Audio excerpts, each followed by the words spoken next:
अभी इसमें solve the following by method of reduction. हम लोग क्या करते हैं इसमें, पहले तो इसको स्टैंडर्ड फॉर्मेट में लिखते हैं x plus y plus z is equal to 6 0x plus y and x minus 2y। We write it in standard format. उसके बाद में हम लोग इसको the following equations can be written in the matrix form. Following equations can be written, normally हम लोग ax is equal to b के format में लिखते हैं। तो a जो होता है वो क्या होता है, नंबर्स होते हैं 1 1 1 0 1 3 1 माइनस 2 1। और जो x होता है इसमें होते हैं वेरिएबल्स x y z, और ये होता है 6 11 और 0।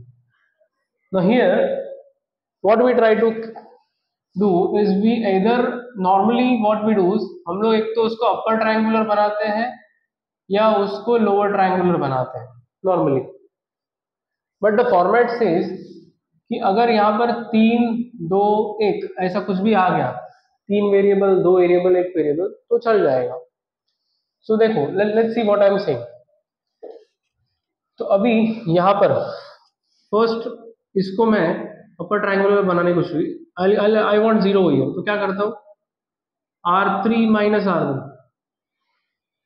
Value goes in R3 1 1 1 0 1 3 1 minus 1 0 minus 2 minus 1 minus 3 1 minus 1 0 x y z R3 minus R1 0 minus 6 minus 6,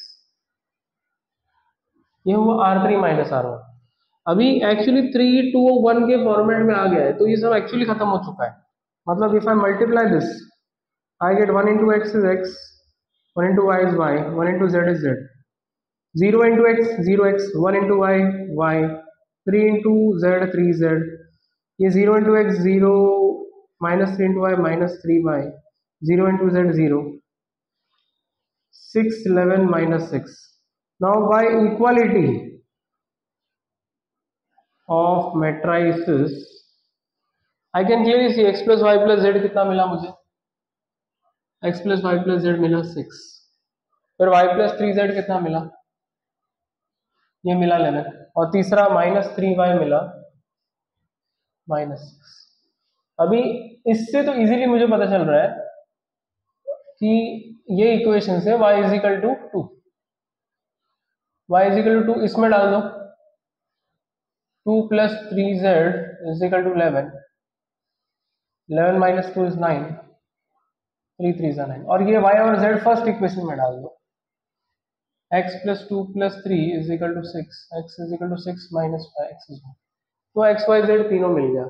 अभी यहाँ पर फिर भी अगर मेरे को अपर ट्रायंगुलर या लोअर ट्रायंगुलर ही बनाना है तो इसको हम लोग ऐसा भी कर सकते हैं, आई वॉन्ट इज 0 हियर, इसको 0 कैसे मिलेगा, R3 प्लस 3R2। अगर मेरे को अपर, ये तो आंसर आ चुका है ऑलरेडी, बट फिर भी अगर मेरे को अपर ट्रायंगुलर ही बनाने करने गए तो मेथड 2 दे रहा हूं मैं यहाँ पे कि ये आएगा R3 plus 3R2। So first row same, second row same, 0 R3 plus 3R2, मतलब इधर 0 आ जाएगा, 0 प्लस 3 3 9 हो जाएगा, क्योंकि ज्यादा करके सम्स में ये अपर ट्रायंगुलर लोअर ट्रायंगुलर होता है, इसलिए मैं वैसे कर रहा हूँ। तो minus 6 plus 3 into 11, minus 6 plus 33 is 27।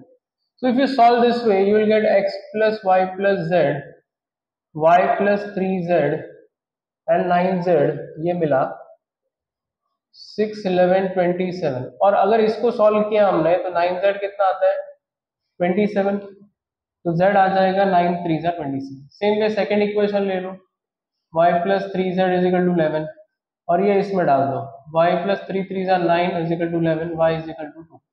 Same way first equation ले लो, x plus y plus z is equal to 6, इसमें y और z डाल दो, तुमको x का वैल्यू मिलेगा 1।